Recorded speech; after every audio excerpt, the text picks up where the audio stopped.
केंद्रीय गृह मंत्री ने कहा है कि पंचायत स्तर पर 2 लाख तक सहकारी समितियां गठित करने से देश में सहकारिता को 3 गुना करने में मदद मिलेगी। मुख्यमंत्री ने नवागढ़ में आयोजित बाबा गुरु घासीदास जयंती महोत्सव में हुए शामिल जैत खाम और भवन निर्माण के लिए 1 करोड़ रुपए देने की घोषणा। भारत निर्वाचन आयोग ने prototype remote electronic voting machine विकसित की।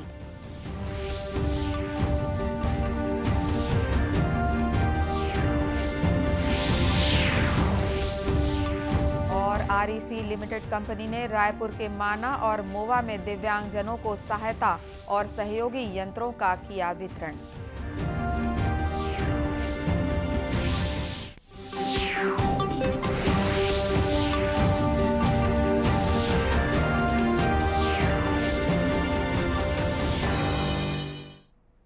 नमस्कार, आप देख रहे हैं दूरदर्शन समाचार। मैं हूं अनुराधा दुबे। अब समाचार विस्तार से। केंद्रीय गृह और सहकारिता मंत्री अमित शाह ने कहा है कि अगले 3 वर्ष के दौरान पंचायत स्तर पर 2 लाख तक सहकारी समितियां गठित करने के निर्णय से देश में सहकारिता को 3 गुना करने में मदद मिलेगी। इससे किसानों को लाभ होगा। बेंगलुरु में कल सहकारिता सम्मेलन में श्री शाह ने कहा कि सहकारी समितियों की भूमिका बहुआयामी होगी। सहकारी समितियां दुग्ध वितरण, भंडारण, मछली पालन, जल और गैस आपूर्ति से जुड़ी होंगी। श्री शाह ने कहा कि आजादी के बाद से ही किसानों ने सहकारिता मंत्रालय की मांग की थी। देश की police in general, police institution को बहुत बल देने वाली संस्था है। आईटीबीपी सभी सीएपीएफ्स में सबसे दुर्गम क्षेत्र में काम करने वाला हमारा सुरक्षा बल है। हम कल्पना ही नहीं कर सकते कि -42 डिग्री टेम्परेचर के अंदर देश की सीमाओं की सुरक्षा करना कितना दृढ़ मनोबल और उत्कृष्ट देशभक्ति होती है, तभी हो सकता है। और मैं हमेशा सुनिश्चित होता हूं, लेस मात्र भी चिंता नहीं होती है भारत चीन सीमा की, जब हमें मालूम होता है कि मेरे आईटीबीपी का जवान गांव गश्त लगा रहा है या वहां कैंप कर ठहरा है। किसी की मजाल नहीं है कि भारत की 1 इंच जमीन का भी अतिक्रमण वो कर पाए। आईटीबीपी के ने अपने स्थापना काल से विषम भौगोलिक परिस्थितियों में, विषम एटमॉस्फेयर के अंदर और कठिन से कठिन क्षेत्र के अंदर बहुत अच्छा परफॉर्म किया है। श्री शाह ने कहा कि आजादी के तुरंत बाद ही भारत के किसानों ने कोऑपरेटिव मिनिस्ट्री, कृषि मंत्रालय से अलग हो इसकी मांग की थी। उस वक्त अगर इस पर किसी ने काम किया होता तो आज भारत के किसानों की स्थिति अलग होती। उन्होंने कहा कि कोऑपरेटिव मिनिस्ट्री बनने से भारत के किसानों के विकास का रास्ता प्रशस्त हुआ है। मुख्यमंत्री भूपेश बघेल ने कहा है कि गुरु घासीदास बाबा द्वारा दिए गए संदेश मन के एक समान की भावना के साथ छत्तीसगढ़ राज्य विकास के पथ पर आगे बढ़ रहा है। बेमेतरा जिले के नवागढ़ में राज्य स्तरीय गुरु बाबा घासीदास लोक महोत्सव और जयंती समारोह के समापन अवसर पर मुख्यमंत्री ने कहा कि बाबा के संदेश एक व्यक्ति, एक समाज, एक प्रदेश और एक देश के लिए नहीं बल्कि पूरी दुनिया के लिए प्रासंगिक हैं। तादाद में यहाँ सब लोग आते हैं। पंथी नृत्य प्रतियोगिता के भी आयोजन और अनेक टीमों ने इसमें भाग लिया है। गुरु घासीदास बाबा जी ने इसकी शुरुआत की थी अपने शिष्यों के माध्यम से। जो बाबा जी की जो संदेश है गांव-गांव तक पहुँचे। ये पंथी टोली का गठन उन्हीं के द्वारा हुआ है और आज लगातार तब से ये संचालित हो रहा है। गांव-गांव में हमारे पंथी टोली के साथी हैं। देखिए, बाबा जी का संदेश ही इतना है कि पूरे दुनिया में जो सत्य की बात कही है, मन के एक समान कहने वाले कोई संत है वो गुरु घासीदास जी हैं। वो न केवल संत हैं बल्कि समाज सुधारक भी हैं। समाज को एक दिशा देने का काम उन्होंने किया है। कार्यक्रम में संसदीय सचिव और नवागढ़ विधायक गुरुदयाल सिंह बंजारे भी उपस्थित थे। मुख्यमंत्री ने इस अवसर पर सतनाम समाज के नाम पर शासकीय जमीन विधि प्रक्रिया के तहत देने के लिए कलेक्टर को निर्देशित किया। साथ ही नवागढ़ में जैतखाम और भवन निर्माण के लिए 1 करोड़ रुपए देने की घोषणा भी की। देश में अब कहीं से भी अपने गृह या मूल निर्वाचन क्षेत्र के लिए मतदान करना आसान होगा। इसके लिए भारत निर्वाचन आयोग ने prototype remote electronic voting machine विकसित की है। इसके जरिए प्रवासी मतदाताओं को मतदान के लिए अपने गृह अथवा नगर जाने की परेशानी से मुक्ति मिलेगी। ये जानकारी मुख्य निर्वाचन पदाधिकारी रीना बाबा साहेब कंगाले ने दी है। उन्होंने बताया है कि रोजगार, शादी, शिक्षा जैसे कई कारणों से मतदाता वोट नहीं डाल पाते।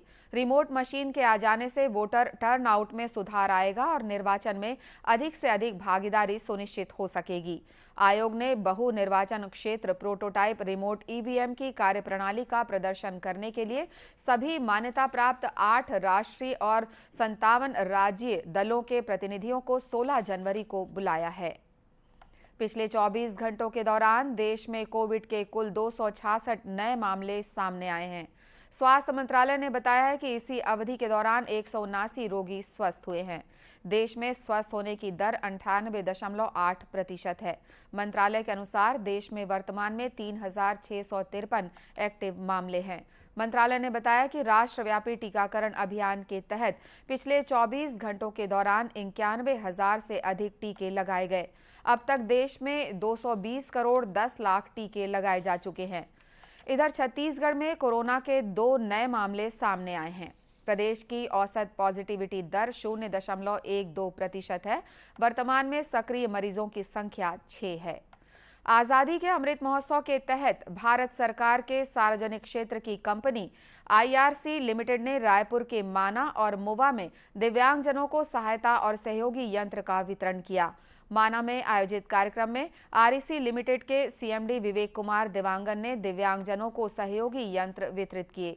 इस अवसर पर श्री देवांगन ने कहा कि REC ने अपने सामाजिक दायित्वों का निर्वहन करते हुए जरूरतमंद दिव्यांगजनों को उपकरण दिए हैं। वहीं मोवा के एक निजी अस्पताल में आयोजित एक कार्यक्रम में REC के निदेशक वित्त अजय चौधरी ने दिव्यांगजनों को सहयोग और सहायक उपकरण वितरित किए। इस अवसर पर श्री चौधरी ने कहा कि दिव्यांगजनों के लिए आधुनिक उपकरणों की व्यवस्था कंपनी की ओर से की गई है। ये बच्चे इतने टैलेंटेड हैं, इनको देख के बहुत अच्छा लगा और ये थोड़ी बहुत जो हमारी कंपनी इनको सहायता कर रही है, हम आगे भी इसको करते रहेंगे। हम छत्तीसगढ़ से हमें खास एक लगाव सा है। हमारे CMD साहब यहीं के रहने वाले हैं और उन्होंने ये आश्वासन भी दिया है कि और आगे इस तरह के कार्य हम करते रहेंगे छत्तीसगढ़ में। गौरतलब है कि REC के 50 वर्ष पूरे होने के उपलक्ष्य में दिव्यांगजनों के लिए खास तौर से ये कार्यक्रम आयोजित किया गया था। इसमें कंपनी के अधिकारियों के साथ ही समाज कल्याण बोर्ड के अधिकारी भी शामिल हुए। बिलासपुर जिले में प्रधानमंत्री रोजगार सृजन कार्यक्रम का लाभ बेरोजगार युवाओं को मिल रहा है और वे अपना रोजगार शुरू कर रहे हैं। इसी कड़ी में शहर के युवा सारस्वत त्रिपाठी ने बताया कि बेकरी का व्यवसाय शुरू किया है। उन्होंने इसके लिए ऋण लिया है। अपने इस कार्य में अन्य युवाओं को भी उन्होंने जोड़ा है। अपने व्यवसाय के बारे में सारस्वत ने बताया कि प्रधानमंत्री रोजगार सृजन योजना के तहत उन्हें उद्योग स्थापित करने के लिए धनराशि प्राप्त हुई थी, जिससे उन्होंने बेकरी का उद्योग स्थापित किया। उनके द्वारा बनाए गए बेकरी के उत्पाद बिलासपुर सहित छत्तीसगढ़ में बिक्री के लिए उपलब्ध हैं। प्रदत्त की गई PMEGP योजना के तहत एक 15 लाख का लोन लिया हुआ है, जो कि मेरी श्रीमती जी के नाम पर है और उसके तहत हम लोग यहाँ पे बेकरी का व्यवसाय कर रहे हैं, जिसमें हम लोग उत्पादन और उसका विक्रय ये सारी चीज़ें कर रहे हैं। और इसमें केंद्र सरकार ने एक बहुत अच्छी योजना लाई है, जिससे हम लोगों को काफ़ी फ़ायदा मिल रहा है, जिसमें हमको अच्छा रेट ऑफ इंटरेस्ट कम है, उसमें औपचारिकताएँ बहुत कम हैं। उसके अलावा उसमें एक सब्सिडी जिससे कि प्रोत्साहन मिलता है हम लोगों को रोजगार में, तो वो काफ़ी अच्छी दी गई है। बेकरी में काम करने वाले अन्य युवाओं का कहना है कि वे इस व्यवसाय से जुड़कर आने वाले समय में खुद का भी नया व्यवसाय शुरू कर सकते हैं। एकदम फ्रेश ताज़ा रहता है। 4 प्रकार का क्रीम रोल बनता है। क्रीम रोल बहुत अच्छी टेस्टेड रहता है, बहुत अच्छा चल रहा है, बहुत अच्छा रिस्पांस मिल रहा है यहाँ पर। कुकीज़ की भी सारी वैरायटी, बहुत सारी वैरायटी है इसमें, वो भी बहुत अच्छी है। पेस्ट्री तो चाको लावा बहुत अच्छा रिस्पांस दे रहा है। मेरे यहाँ भी एगलेस केक बना है अपना प्लम केक, मावा केक, रम केक, डंडी केक, रिबन केक सारी अवेलेबल है हमारे यहाँ। यहाँ पेटिस बनता है, बिस्किट बनता है, ब्रेड बनता है, विभिन्न प्रकार की ब्रेड बनता है, पाव बनता है, पिज़्ज़ा बनता है, बिस्किट बनता है। हमारे यहाँ जो ओवन है वो बहुत अच्छा ओवन है, बाहर से आया हुआ है। मिक्सर मशीन है, वो बाहर से आया हुआ है। पेटिस काउंटर है, पेटिस ब्रेड है, हमारे यहाँ बनता है। 10 साल से हम लोग यहाँ काम कर रहे हैं, जुड़े हुए हैं। पेमेंट में कोई दिक्कत नहीं है, परेशानी नहीं है। प्रधानमंत्री रोजगार सृजन योजना के तहत युवाओं को 2 लाख से लेकर 25 लाख रुपए तक का लोन सब्सिडी के साथ दिया जाता है। 18 साल से अधिक उम्र से अधिक कोई भी युवा लोन प्राप्त कर अपना व्यवसाय शुरू कर सकते हैं। राजनांदगांव जिले में भारतीय खेल प्राधिकरण की ओर से 7 दिवसीय नेशनल बास्केटबॉल का आयोजन किया जा रहा है। इसका शुभारंभ भारतीय खेल प्राधिकरण के प्रशासक के राजेश्वर राव ने किया। उन्होंने बताया कि ये प्रतियोगिता 5 जनवरी तक चलेगी। प्रतियोगिता में शामिल होने देश विदेश के सीबीएसई क्लस्टर में बालक वर्ग से 17 टीमें और बालिका वर्ग में 19 टीमों के लगभग 600 प्रतिभागी हिस्सा ले रहे हैं। यह राजनांदगांव के लिए बहुत गर्व का विषय है कि सीबीएसई नेशनल बास्केटबॉल चैंपियनशिप के आयोजन की जिम्मेदारी राजनांदगांव के दिल्ली पब्लिक स्कूल राजनांदगांव को मिली है। इस प्रतियोगिता में देश और विदेश के विभिन्न क्लस्टरों की विजेता टीम भाग ले रही है। वर्तमान में हमारे पास रियाद से 2 टीम और इंडियन स्कूल मस्कट की ओमान से 1 टीम, इस प्रकार 3 टीम विदेशों से आई हुई है। प्रतियोगिता में शामिल होने आए जयपुर के प्रतिभागी ने बताया कि वे इसके पहले अन्य राज्यों में भी खेल चुके हैं। नेशनल सर्विस सीबीएसई नेशनल का राजस्थान से सिलेक्शन हुआ था। राजस्थान फर्स्ट आया। इससे पहले सर बहुत सारे स्टेट टूर्नामेंट खेल चुके हैं। जैसे अपने सीबीएसई में भी फर्स्ट आए थे हम। क्लस्टर में 128 टीम आई थी, उसमें फर्स्ट आए थे। सेंट्रल अकेडमी स्कूल है हमारी, सेंट्रल अकेडमी स्कूल शिक्षा पूरी टीम वहीं की हमारी। सीबीएसई नेशनल बास्केटबॉल चैंपियनशिप के लिए बास्केटबॉल फेडरेशन ऑफ इंडिया और school games federation of India के रेफरी मुख्य निर्णायक होंगे। प्रतियोगिता के मैचेस लीग कम नॉकआउट पद्धति से खेले जाएंगे। दूरदर्शन केंद्र रायपुर से प्रसारित होने वाले प्रादेशिक समाचार को आप YouTube पर भी देख सकते हैं। हमारे YouTube channel Chhattisgarh DD news पर प्रादेशिक समाचार उपलब्ध रहेगा। YouTube चैनल का लिंक और QR कोड आप स्क्रीन पर देख सकते हैं। अपने एंड्रॉयड फोन से QR कोड स्कैन कर आप छत्तीसगढ़ डीडी न्यूज लिंक पर जा सकते हैं। इसके अलावा छत्तीसगढ़ डीडी न्यूज फेसबुक और ट्विटर पर भी उपलब्ध है। अंत में मुख्य समाचार एक बार फिर से। केंद्रीय गृह मंत्री ने कहा है कि पंचायत स्तर पर 2 लाख तक सहकारी समितियां गठित करने से देश में सहकारिता को 3 गुना करने में मदद मिलेगी। मुख्यमंत्री नवागढ़ में आयोजित बाबा गुरु घासीदास जयंती महोत्सव में हुए शामिल। जैत खाम और भवन निर्माण के लिए 1 करोड़ रुपए देने की घोषणा। भारत निर्वाचन आयोग ने prototype remote electronic voting machine विकसित की।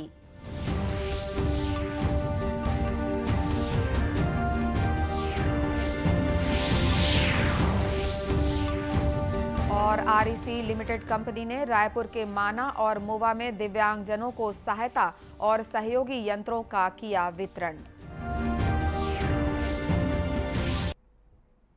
इसी के साथ ये समाचार बुलेटिन समाप्त हुआ। नमस्कार।